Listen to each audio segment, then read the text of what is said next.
Welcome to Modern Management of the Older Adult, brought to you by the Institute of Clinical Excellence.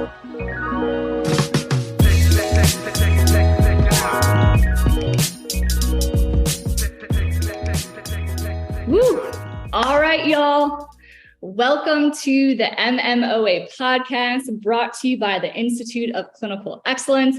My name is Julie Brower, and I am beyond excited to be with our guest today, Ashley Clark, who is the new owner of the newest cash-based neuro recovery center in Fort Mill, South Carolina.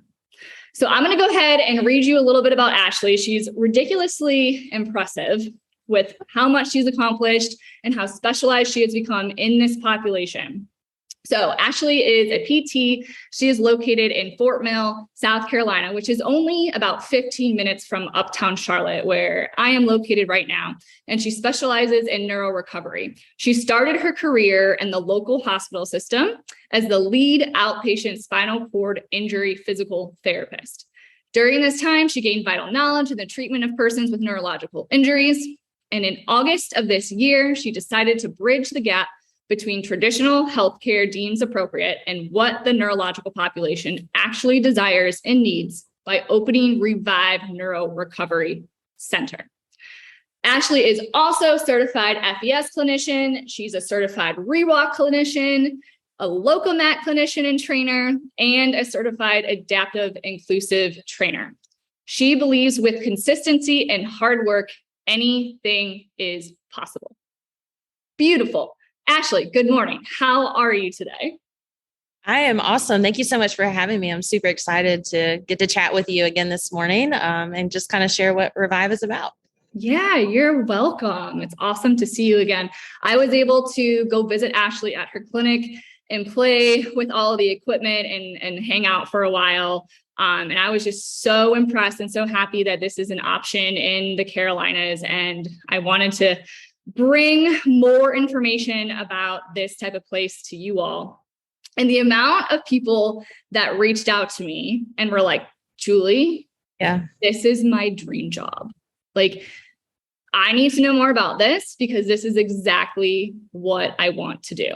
So let's start from the beginning, right? So you're in the traditional hospital system. You're working in a traditional neuro clinic. What were you going through throughout your career in the traditional medical system that led you to make this jump, that led you to be like, I got to do things my own way? So what barriers did you find in the traditional medical system? Like, really, what made you make that leap? That's a really deep question. I mean, there's a lot of things that I feel like led me to make the leap. And I wish I would have done it sooner. So for those of you out there that are thinking about it, just do it. Step outside your comfort zone. It's totally worth it. I think a couple of the big things would be I wasn't doing a lot of neuro in my current job. I had stepped back from that for a little while just to kind of have a better work-life balance. And I just didn't feel like I could provide my patients what they needed at that time. So I currently was working in acute care, not seeing a lot of neuro, and just neuro is my passion. It's what I love. I'm good at it. I feel like I was just kind of wasting a skill that I had to be able to make a difference for people and in their lives. And it's something I just really wanted to get back to. So that was, one of the main reasons I opened Revived, and it has been so fulfilling to be able to work with this population again, and just know that, in therapy in this day and time, like, you can still make a big difference and you can still be fulfilled in your job at the same time. I think that was a big thing. And then, I've been a therapist for about 12 years. I sound old saying that, I feel like, but I've just seen a big change in healthcare, in the little amount of time I've been a therapist, which is sad. When I first came in, I felt like it was more patient-centered, and it could have been, I was a naive therapist, who knows? But I felt like it was more patient-centered, and it was what was best for the patient. What can we do to help them, in therapy, outside of therapy? And unfortunately now, like, healthcare is a business, right? It's how many patients can you see in a day? What is your productivity? How much are you billing out? And it's just more and more and more that way, and less about what is actually important. And I felt like a lot of things were falling through the cracks in the medical system, especially in this population. And I wanted to be able to solve that type of problem. So between those two things, and then just personally having that better work-life balance, honestly, I know we've talked about this before, but I was going to work at 7:30 in the morning for my first patient at 8. I was staying till like 7:30 at night when I was supposed to get off at 4:30, just to be able to get everything done. And you just can't have a life outside of that. And just the financial freedom, time freedom to do things that you would enjoy, outside of work. So I think those are probably the big things that led me to open Revive. And I don't regret it at all. Yeah, I love that. Yeah. So you all, just to give you some insight, when I went to go see Ashley and I was talking to her about this same journey, she was telling me how, her and another colleague would leave work. They'd go across the street to the burger place, get a burger and a beer, and go back to the clinic after dinner to continue working until like 8 p.m. or after. Yeah. And I know that so many people listening right now are probably like, yep, 100% have been there, done that. And so to continually hear this idea of just like freedom and like you're glowing with this happiness that you're doing what you love, like it's still possible to do that. Now, specifically talking about like a fitness forward approach, what were you seeing like in your traditional hospital-based job, in that environment, in that culture? Like, were you able to be fitness forward? And like, if so, what did that look like? And if not, what were the barriers to you being able to practice that way? Yeah. So, I was really fortunate coming out of PT school. I had a rotation at this same site that I got hired at. So, right out of school, I was able to work with a population I loved. And I was surrounded by amazing colleagues. I learned so much from them. I had very good mentorship. I had really supportive management.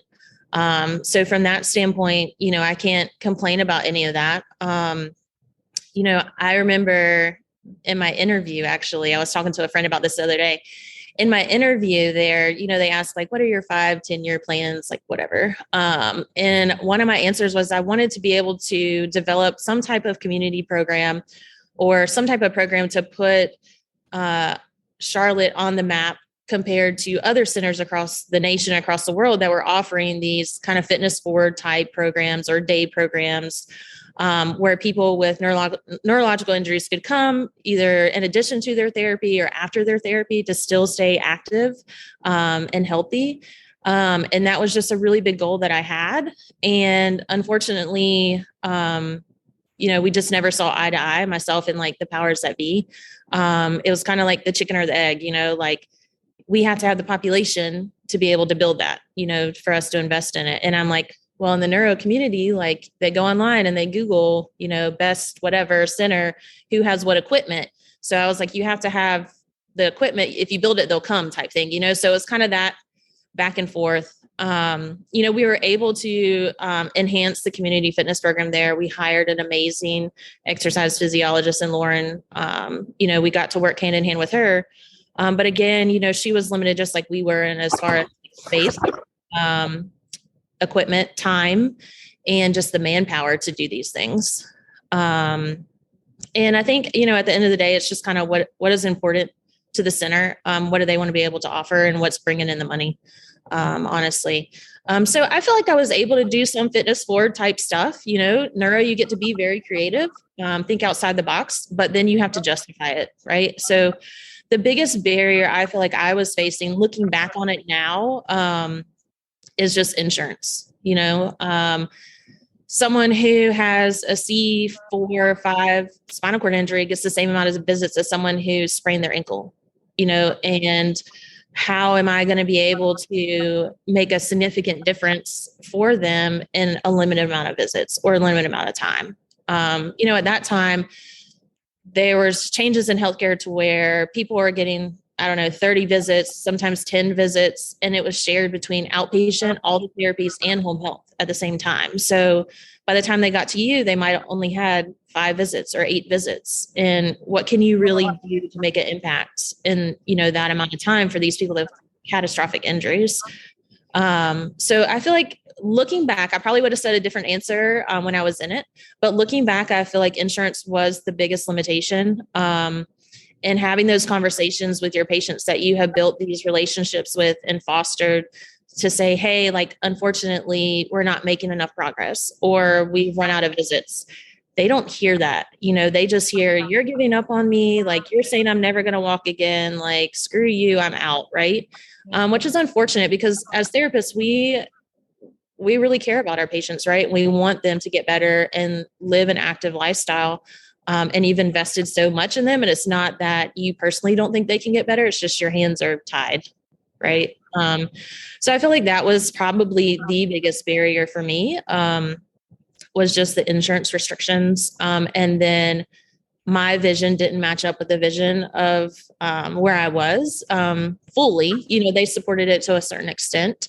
But just unfortunately, like, at the end of the day, people don't really care about if someone's sleeping better, if their nerve pain's better, their spasticity is better, is their bowel and bladder program better. Like, all those things doesn't matter when you're trying to say someone's made significant progress, whether that has made a really drastic difference in their life, to be able to go out and enjoy things, have better relationships with their family, and that type of stuff.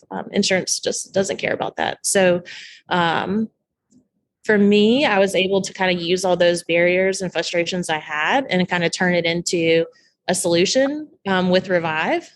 So, I wouldn't change kind of going through that process of stuff, because now I get to have a center where I can be more fitness forward. I don't have restrictions. I can work on what's important to the client, and what they want to do, and they're invested.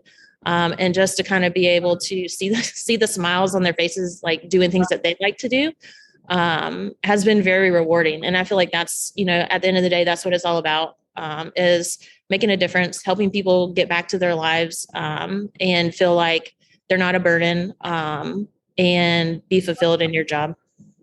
Absolutely.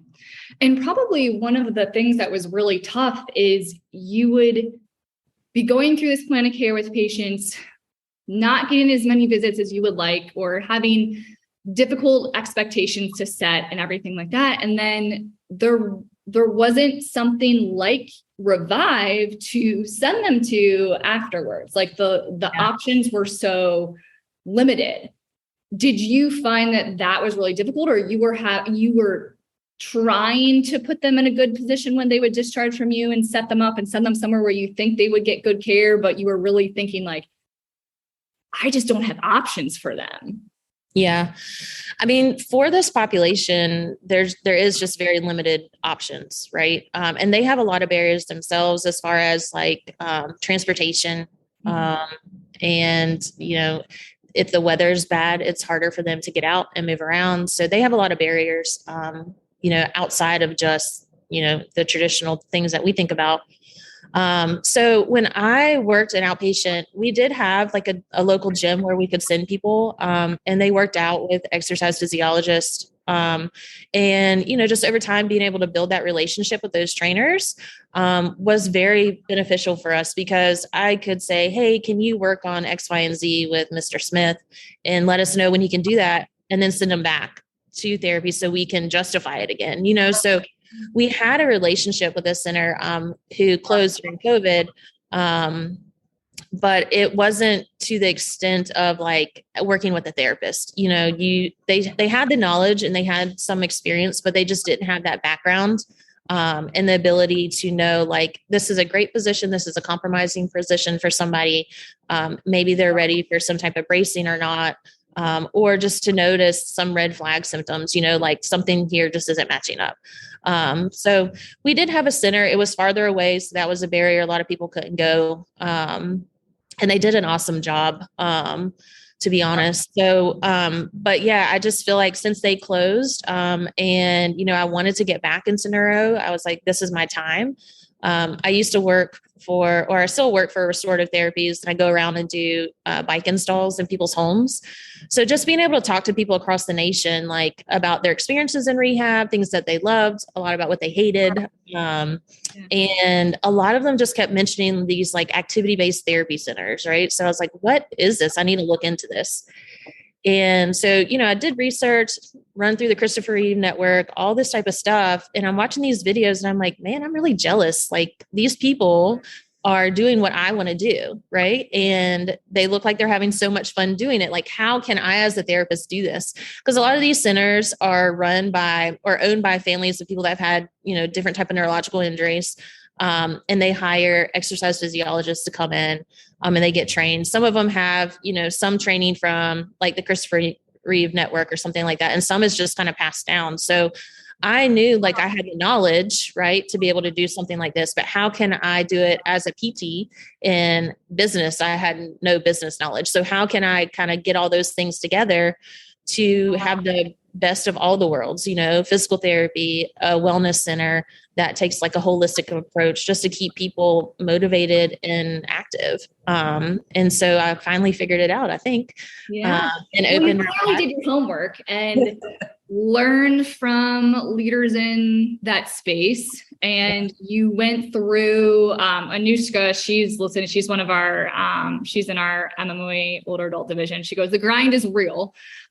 Literally went through that hustle and grind for years and years and years to see what the problems were. And then you were able to solve these problems that you know exist for this population over years and years of experience. And my next question for you is like, and I'm sure you asked yourself this a million times, like, why did I ever think a cash-based neuro clinic would work? Right. I think it kind of raises our ears a little bit to say cash-based clinic, because you get kind of concerned, like, is this going to be able to be lucrative? Are people going to want to come here? And I think from the therapy world, like a cash-based ortho clinic makes sense. Like we can wrap our heads around where, you know, if you compare, I've talked to you about like the Onward physical therapy clinics around the nation, like someone has really severe pain, higher level athlete, I will pay anything to someone who is going to find the root of the problem, get this pain down, get me back to an activity that I love. And it's like, people know like this pain, this knee pain, this shoulder twinge, it's not forever, right? It's not this long-term problem, but rest for them is not an option. Like they want to be able to get into the gym, my gosh, the next day. Right. So paying cash to someone who is incredibly skilled at being able to solve that problem fairly quickly, knowing that they're going to recover fairly quickly, is tangible. So when I think of a neuro population, and they may be a chronic, you know, with an individual with a chronic spinal cord injury or a stroke, like how do you sell cash-based therapy to that population? Like what made you think, yes, these patients or families or whatever are going to not use their insurance and pay me cash to get them better? Yeah. So I did ask myself that like 8,000 times. I think at the end of the day, it's all about your mindset, right? And I know that this population has a need. How can I solve that problem? I have the skills, I have the knowledge to do it. Now, how do I market that to them to let them know like, hey, I can help make these things better? Yes, in the neuro world, we can't guarantee like you're going to walk again or, you know, X, Y, Z, like you can ortho-wise, but they can't get this care anywhere else, right? And traditional therapy, you have to be making these functional gains. And after that, they have nowhere to go. So I truly believe with consistency and just hard work, you're going to notice progress. I mean, since August with the people I've been working with, I mean, they have made leaps and bounds in terms of their recovery. And I've seen people with chronic injuries and acute injuries. And honestly, I've seen faster progress with them than I did in traditional healthcare. in just a limited amount of time. Yeah, it takes longer. But I think at the end of the day, you have to be able to build the rapport with these patients. That's the biggest thing, is build the rapport.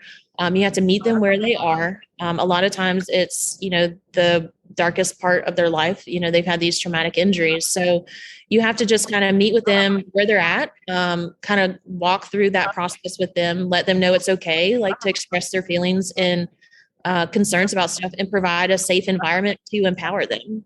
So I feel like a lot of it is empowering people to know, like, hey, I can do this. I was told I can't do this, but look, I am doing it now, is really what it's about. Less about like the cash and the money coming in, but just the service that you can offer, and the high level of care that you can provide.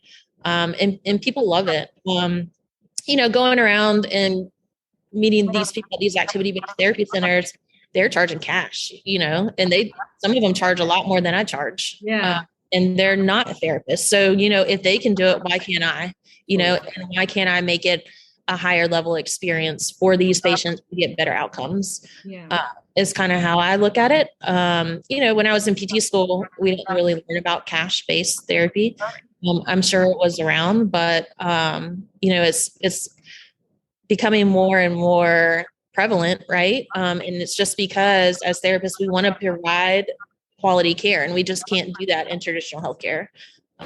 So I think it's going to be the wave of the future, no matter if you do ortho or neuro, peds, anything like that, because people, they want to build that relationship. They want to get to know you. They want you to know them to help them get better. That's part of recovery in this population.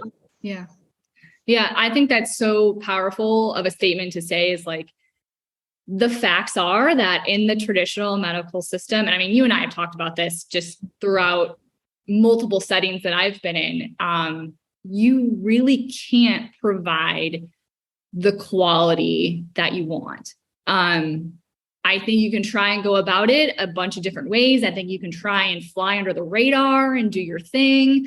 You're either going to get burned out or get fired, or you have to just come to the conclusion that, hey, if my philosophies don't align, if this is how I want to provide care for my patients, I need to start my own thing, right? Yep. I need to get out of it and I need to start my own thing. And that's really where you have to go. And I think that's a really, obviously a scary decision and leap for a lot of individuals, but yep. You are living proof that coming out on that other side is just literally, you've said it multiple times, like, this is my dream. I am living my dream. Yeah. And I mean, just like I told you before, like, I don't regret making the leap. It has been very fulfilling, and just working in the traditional healthcare system, you just go through the motions and you do what you need to do, fly under the radar, get your productivity, but that's not what we signed up for. Right. So in the limited amount of time that I have been able to open Revive, treat these patients, it has just renewed my passion for therapy. I feel like a lot of times right now, everyone's burnt out and we're trying to figure out what else are we going to do outside of therapy. It's just not for me. But this has really just renewed my passion, for it. I know this is what I want to do. I love it.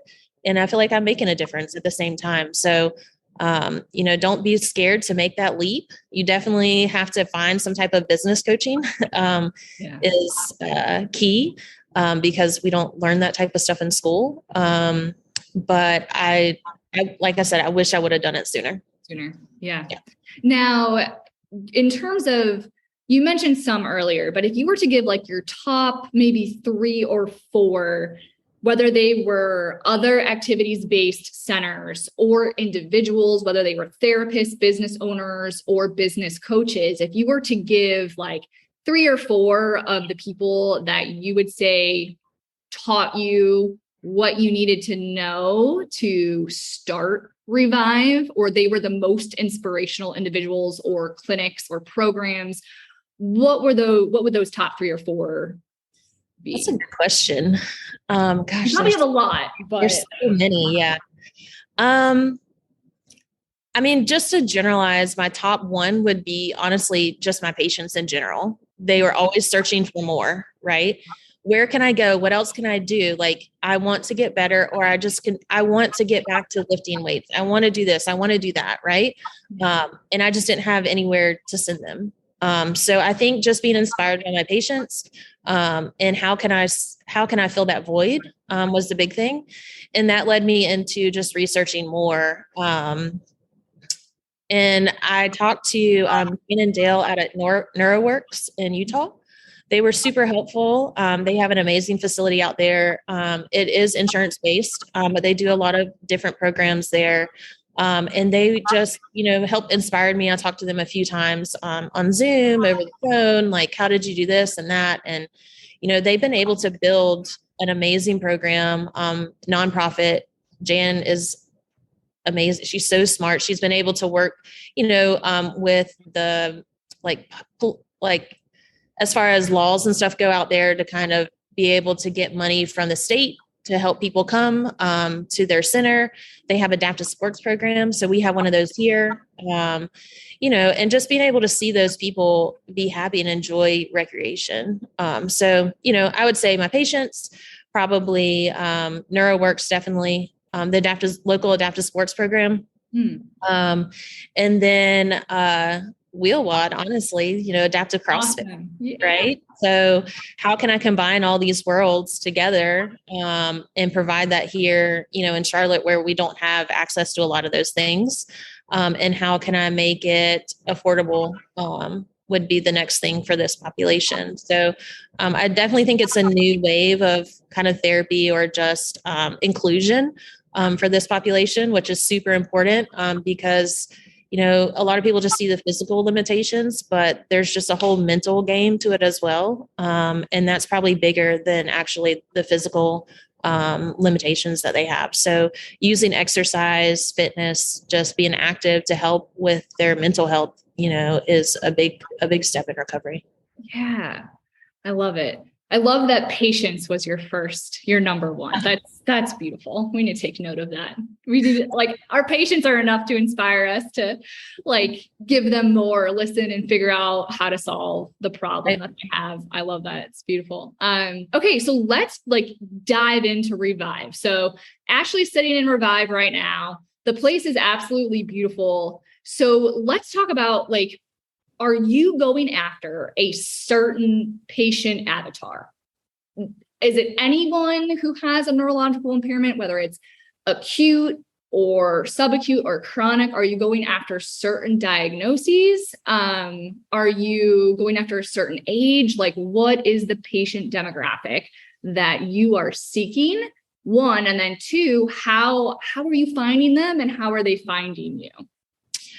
So I am kind of targeting all non-progressive neuro. So, if someone does have MS, as long as they're not in an active flare. So all non-progressive neuro, any type of lower body amputees is kind of my niche. I am not a pediatric therapist. I have tried. That's not my thing. I love kids, but I'm just not a good peds therapist. So right now, 14 and older, I would love to be able to hire a pediatric therapist in the future to be able to kind of tap into that population because there's a big need there.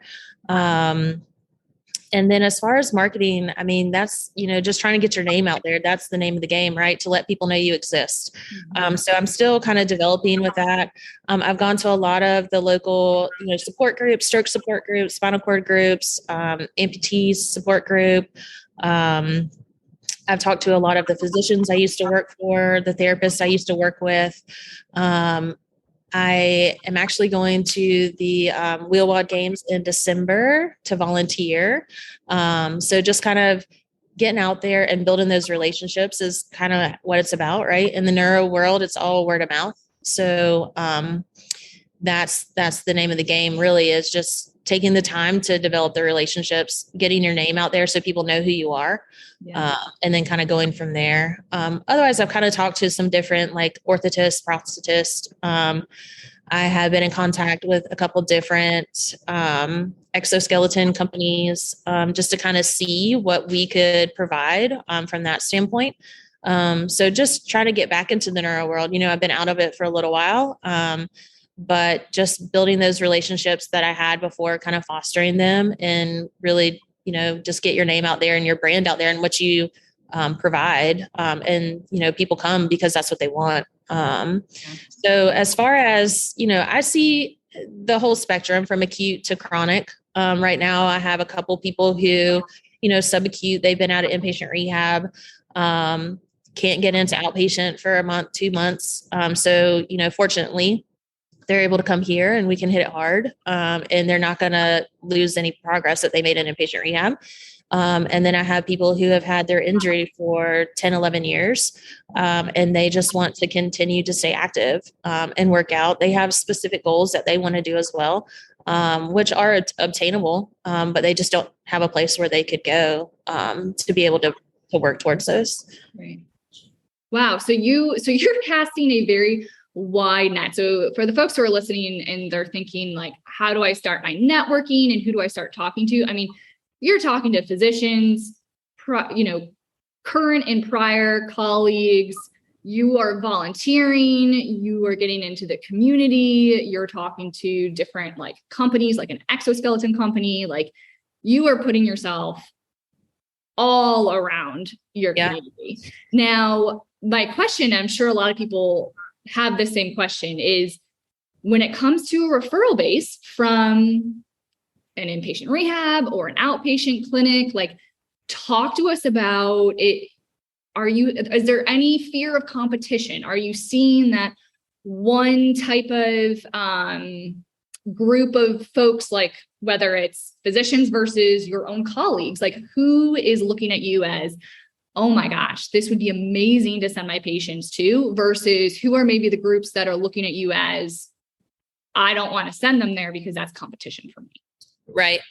I think some of it is assumption on my part, honestly. But going and talking to the inpatient rehabs, ones that I had no affiliation with before and ones that I had, worked at before, they have been the ones that have kind of been the biggest supporters and sitting clients. And it all kind of depends on how I pitch it, right? So when I go to outpatient, I may pitch it different than how I pitch it to an inpatient rehab versus a support group. But some of the big barriers that I tried to solve with Revive was, one, after inpatient rehab, it just took so long for people to get into outpatient, right? There's only a couple neurotherapists in the area. There isn't a lot. Especially if you have a spinal cord injury, there's only one place to go through insurance to get care. Yep. And it's no fault of that therapist. He is really good. Ryan's really good. So he has a long wait list, right? So how can I fill that void, right? We don't want people making so much progress in inpatient rehab and then they have 2 months off. Yep. So I feel like I've been getting a lot of referrals from inpatient rehab because of that. And then, honestly, just yesterday, I got 2 referrals from a spinal cord doctor I used to work with.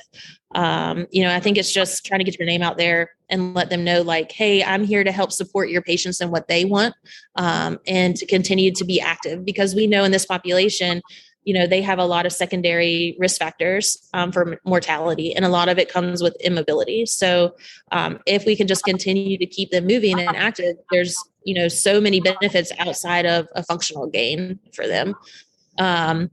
As far as like outpatient centers, it could be seen as competition, but I'm not here to compete. I'm here for the patients. I really want to develop the relationships with those therapists to say, hey, you have, somebody that you're working with. How can I help support you with them so they can continue to progress in their insurance-based care, so they don't have to be discharged, so they don't plateau?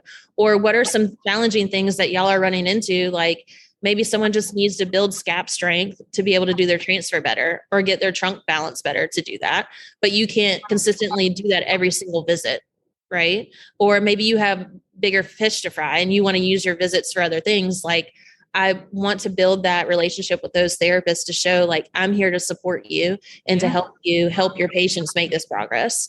So I think there is some of the like competition type thing, but that's not really what I'm here. I'm here to help the patients get better, whatever means that is. So the referrals are coming. I think it's just going to take time, I think, from the outpatient standpoint, just because you could be seen as competition. But we're just so different. I'm not doing a lot of insurance-based kind of care, like transfers and stuff like that. I'm doing a lot of fitness, a lot of wellness, more holistic style approach, which is just going to help supplement the functional gains. 100%.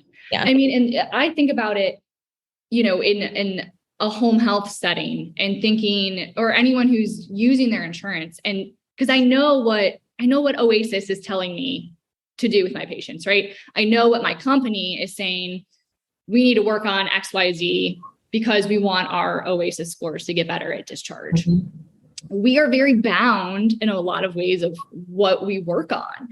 And when you think about someone who has a neurological impairment, and what they really need is like this mass repetition and practice. And I mean, just so much more than can be given in a traditional model, because we know that that's going to like drive neuroplasticity, right? Just the pure like repetition of tasks. And if you're able to collaborate where, yes, you're using your insurance or you're going to outpatient to work on this specific thing, which you need to show this type of progress to continue to be able to use your insurance to pay for the services, then you can be a complete supplement to what they're doing and vice versa. Like, I only see it as a win-win. If someone were to be looking at you as competition, I mean, that's only going to negatively affect the patient when you could be collaborating to maximize their potential.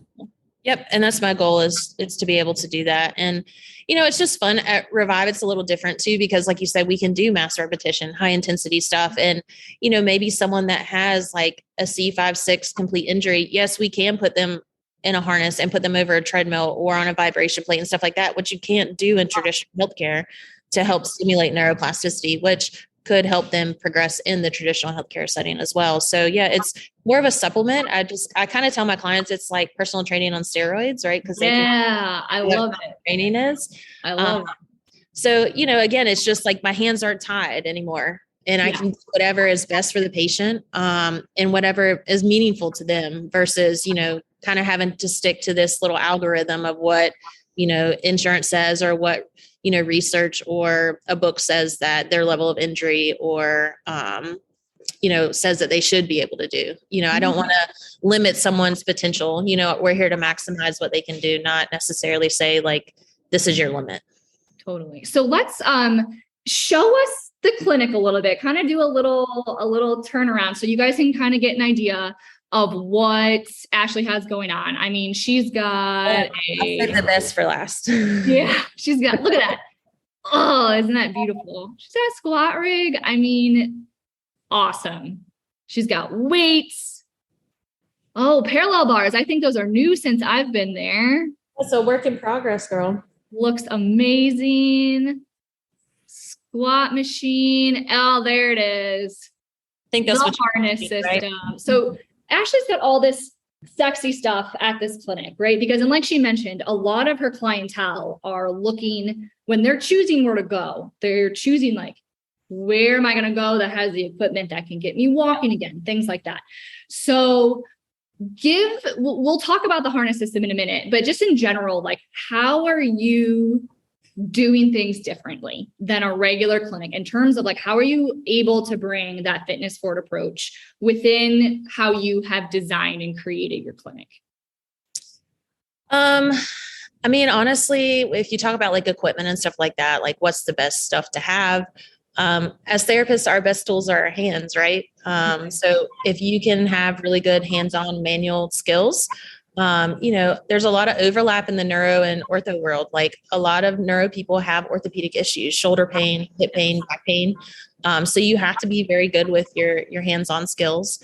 But then just being creative and thinking outside the box, right? So like I said before, if you can build that relationship and that rapport with the patient, spend that time and get them, they're going to trust you, and then they'll do whatever you recommend, right? And they're not going to question it. Like yesterday, I had a guy and I was like, okay, we're going to take your walker away. We're going to do all this stuff. And he was like, do what? I've used a walker for like 10 years. And I was like, let's just try it, But if you build that rapport and that trust, they're going to do it. So I think just those two things, if you can kind of really do those two things, then all the equipment and stuff, it doesn't really matter, right? You can be creative with a limited amount of stuff.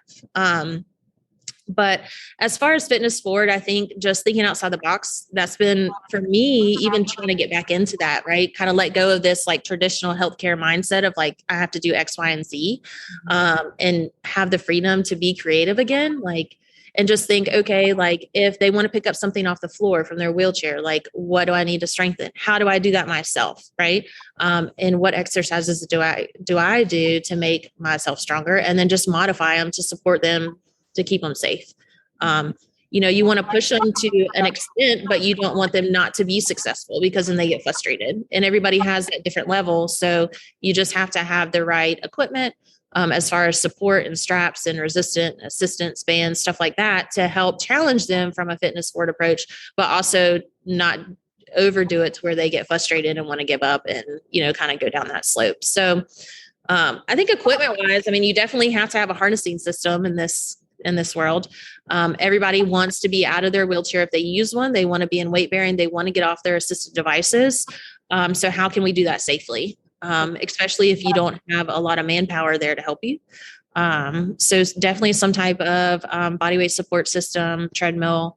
And then if you have like a couple weights and some straps and resistance type bands, that's in a mat table. That's really all you need to get started. It's nice to have all the fancy things, right?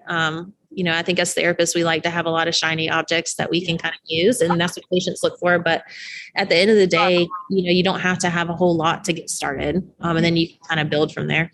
Which is awesome, because I think a lot of, a big like fear point for a lot of therapists, if they were thinking about starting something like this, would be, there's no way I can start this. I don't have the money, or I just don't have all the equipment. I can't get all the equipment right away. And just like you said, like, especially neurotherapists, like y'all are so freaking creative. Like that's the fun part. You can do fitness forward with any amount of equipment, right? Or very like minimal equipment. And that's the beauty of it. It's like, you have to remember, like, think of what you've learned, like working in an inpatient rehab setting or an outpatient neuro setting. Like, you can be creative and you can make really awesome things happen. And I know that like the harness system is probably like the mainstay. Like, you want to make sure that you have that in your clinic, because it's not just about over the treadmill, right? It's not just treadmill training. When I was there in a clinic with Ashley, I was doing wall balls, like hooked up to this harness system, right? I was thinking like, what would I do in a CrossFit class? What would I do in a gym? And for someone who has a lot of balance issues, or, you're worried about them falling, and Ashley's she's a one woman show there. She doesn't have a second set of hands. It was pretty awesome. Ashley was showing how you could like hook yourself up into like the standing frame, and she was doing battle ropes. That stuff is amazing. And I know one of the biggest questions that you've gotten and that I've gotten is seeing just videos of your clinic is, someone tell me about the harness system. Does anyone have a hack for the harness system? So tell us how you got yours, like how you put it together and what your hack was, because it's pretty brilliant. Yeah. So I have gotten a lot of questions about this. And if you work in a traditional healthcare setting, they're not going to allow you to use what I have. Good to preface this with. Yes. But, unfortunately, like in neuro, you have to have certain equipment, right? And if you say it's medical, they're going to add on a couple more zeros to the end of it, right? So the cheapest like body weight support type or any type of like harnessing system without the harnesses was like 10 grand. And then you throw the harnesses in, that's like another $2,000. So that's a lot of overhead right there. And that's only one thing. So I'll turn this here so y'all can see again. Through the activity-based therapy centers that I kind of talked to, a lot of them use this kind of like gantry crane, this thing going up. And it basically is meant to lift like tons of weight. A lot of people use it to lift like car engines and like things out of holes. So it's a gantry crane. I bought it at, I think it was Northern Tool. And then it has a hoist and a winch. So the hoist is what runs along the frame. And it can go over, different pieces of equipment or over ground. And then the hoist is just, kind of modified a little bit with the bar to hook the harnesses on. So you can't really tell how much body weight support you're giving. It's all just, experience and kind of seeing like how easy they're able to straighten their knees, how their trunk is looking. So that's really the only downside to it, honestly. Otherwise, it functions the same. I've talked to my clients and they're like, I can't tell the difference in this and what I use at the hospital. Wow. Amazing. So, love that. Yeah. And how much money did you save, do you think? So between this and like the cheapest body weight support I was able to find, probably $9,000. $9,000, y'all. Hack of a lifetime right there. Yep. And podcast listeners, definitely go back and watch the video so you guys can get a visual of what this equipment looks like. I mean, Ashley's explaining it really, really well, but just so you all can kind of see in action what it looks like, definitely go back and watch, go ahead and watch the video. Yeah, it's awesome. And again, I think a lot of people think that you have to keep that harness system right where it is. Mm-hmm. And you don't. You get to move it around. So you can be doing other things throughout the clinic while you're hooked up to that harness system. So that's pretty amazing. She's got the squat rack as well. You're doing a lot of things, just like using the rig and the barbell as like a pulling point and standing or squatting to a box. I mean, she's doing all the fitness things. It's absolutely, absolutely amazing. So when you think of like the future of how this clinic is going to evolve, right? You are combining PT, activities-based therapy, wellness. Like if you were to think of like your vision for this clinic and how it would expand and all the services that you would offer, like when this thing turns into exactly what you want it, what does that look like? I wish I could have that now. I mean, so I just want it to be kind of like a one-stop shop, honestly, to where people don't have to go all over the place to get the care that they need. So I want it to be a well-rounded approach, like a holistic approach. So offering therapy services, this activity-based type stuff, wellness, but also kind of tapping into the mental side, mental health, have some type of counselor for clients and their caregivers. I think it's really important. Be able to partner up with a nutritionist is super important, I think, in this population, because, you can't outwork a bad diet. And when you aren't very mobile, you have to be really cognizant about that. And I've had clients who have really honed in on that, and it has cured their shoulder pain, their hip pain, that type of stuff. So, the counseling, nutrition, I would like to be able to do small fitness classes like adaptive CrossFit. I'm really excited, hopefully I'll be able to do that here soon in the next few months.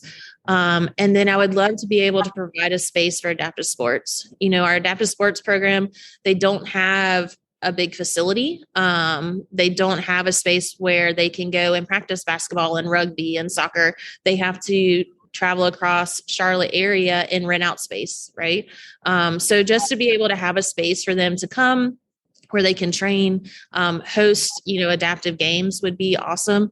And various sports, would be my big goal. I would love to have some type of like underwater treadmill system, in the future, things like that. So yeah, I mean, the sky's the limit, on 100%. That. Everything that I could have, I would love to have. Right. But I really think if I could do as far as the physical side and, the mental side and nutrition, those are my main goals right now. Yeah. Well, y'all, and if any of you out there are nutritionists, counselors, she mentioned a pediatric therapist earlier, keep following Ashley, because who knows, you may be able to get a job here at some point. I hope so. That's the goal, right? Yeah. Out of the traditional healthcare, show you what it's all about, and let you know like this is actually something that can work and you can love your job.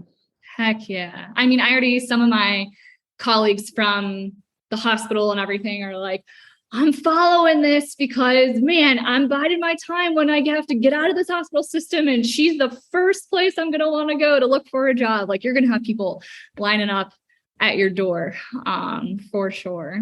This is amazing. Awesome. This was incredible. Y'all, I am just like, being a home health therapist in Charlotte, I have had so many patients that I am just like at a loss because I don't have somewhere to send them. And my gosh, it was like, if I knew of Ashley's, if Ashley had her place for the past year or plus beyond, my goodness, it would serve so many of my folks. If you're in home health, you know that you get a lot of inappropriate referrals and you're like, you need really specialized neuro outpatient. And now I am just so grateful that I have somewhere to send my patients, and I know they're going to be getting excellent care. So I am just so grateful that you are a part of the Charlotte community now, and just thank you so much. Now, this is the second time I've been able to talk your ear off that you've made time for me for, and now I appreciate it. Everyone in this community gets to kind of learn from your process. And I'm sure people may have some more questions. Is there a good way for people, like the best way for people to reach you if they would like to continue a discussion? So if you have just like generalized about like what we offer, you can go to our website, just www.reviveclt.com. Just to kind of see like our services and stuff. If you have specific questions about things, they can email me. It's Ashley@reviveclt.com. And I'll get back to you guys for sure. Sweet. All right.